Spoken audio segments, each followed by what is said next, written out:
अनुसंधान अभिकल्प एवं मानक संगठन RDSO ने भारतीय उद्योग परिसंघ CII के साथ सम्मिलित रूप से लखनऊ में रेलवे में नवीन प्रौद्योगिकियों पर एक सम्मेलन का आयोजन किया। सम्मेलन में उपस्थित उद्योग विशेषज्ञों ने रेल क्षेत्र में नवाचार, नवीनतम तकनीकों, सहयोग और विचार सृजन पर विस्तृत विचार विमर्श किया। सभा को संबोधित करते हुए मुख्य अतिथि उदय बोरवणकर, महानिदेशक RDSO एवं GMNIR ने भारतीय रेल के प्रमुख अनुसंधान, परीक्षण तथा मानक निर्धारण संगठन के रूप में RDSO की केंद्रीय भूमिका पर प्रकाश डाला। सर, आज CII और RDSO की तरफ से इनोवेटिव टेक्नोलॉजी रेलवे विषय पर एक सेमिनार का आयोजन किया गया है। सर, क्या कुछ खास देखने को मिलेगा इसके आगे, क्या कुछ डेवलपमेंट होगा रेलवे में?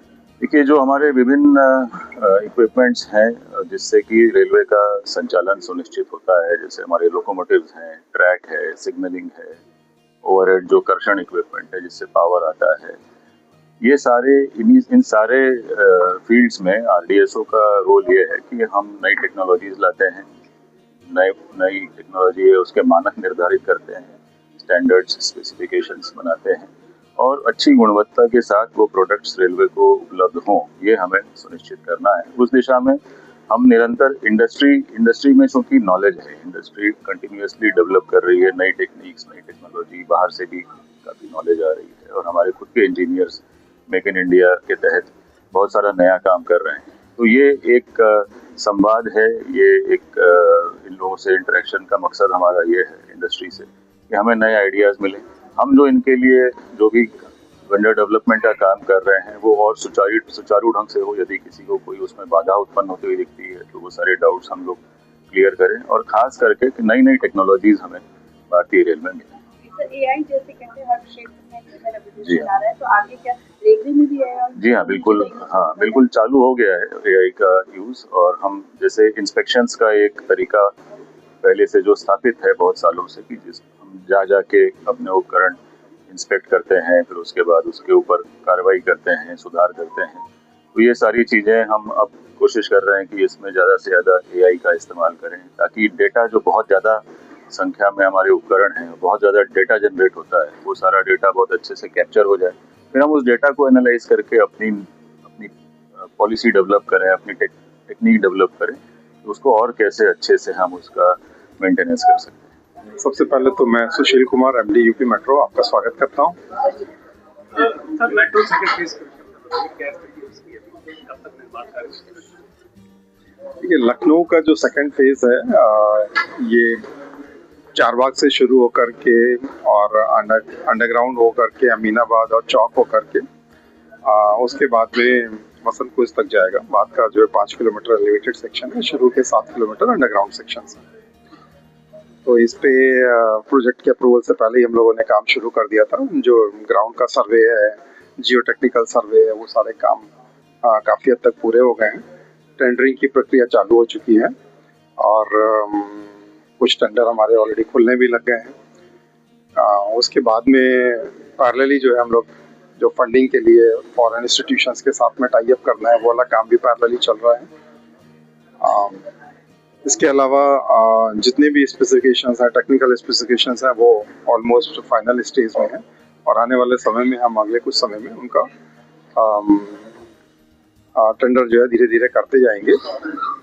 पूरे सेक्शन को 2 पार्ट में बांटा जा रहा है। जो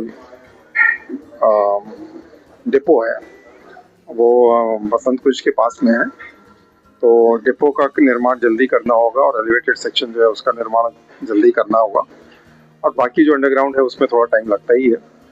हम लोग इसको 2 पार्ट में बांट करके प्रोजेक्ट को एक्सपेडाइट करने की कोशिश कर रहे हैं। जैसे अभी मैंने बताया कि टेंडरिंग की प्रक्रिया ऑलरेडी शुरू हो गई है, कुछ टेंडर खुल भी गए हैं। तो हम लोग धीरे धीरे जो है काम करेंगे। इसको परियोजना को 5 साल में पूरा करने का लक्ष्य भारत सरकार ने दिया है। हमें पूरी उम्मीद है कि हम उससे पहले ही इसको पूरा कर पाएंगे। क्या उम्मीद है जनवरी या फरवरी कब से काम? देखिए, ग्राउंड पे काम ऑलरेडी शुरू हो चुका है। जैसे हमने बोला कि सर्वे का काम है, यूटिलिटी आइडेंटिफिकेशन का काम है, कहाँ पे सीवेज आ रही है, ये सारा काम ऑलरेडी शुरू हो गया है। तो वो सबसे पहला काम होता है। उसके बाद में फिर जो जमीन जहाँ जिस जगह चाहिए उसका अधिग्रहण करना, उसके बाद में काम करना। टेंडर शुरू होने के बाद में कंपनियां काम आकर के शुरू करेंगी। चारबाग में बस अड्डा भी बन रहा है मल्टी स्टोरी, और मेट्रो का भी काम होना है, क्या वहाँ कुछ ऐसा इशू? देखिए, जहाँ तक हम लोग अंडरग्राउंड सेक्शन की बात करें तो डीपीआर के टाइम में जो रूट दिया गया था उसी रूट को हम लोग ने डिटेल डिजाइनिंग के टाइम में थोड़ा सा और इम्प्रूव किया है, जिसकी वजह से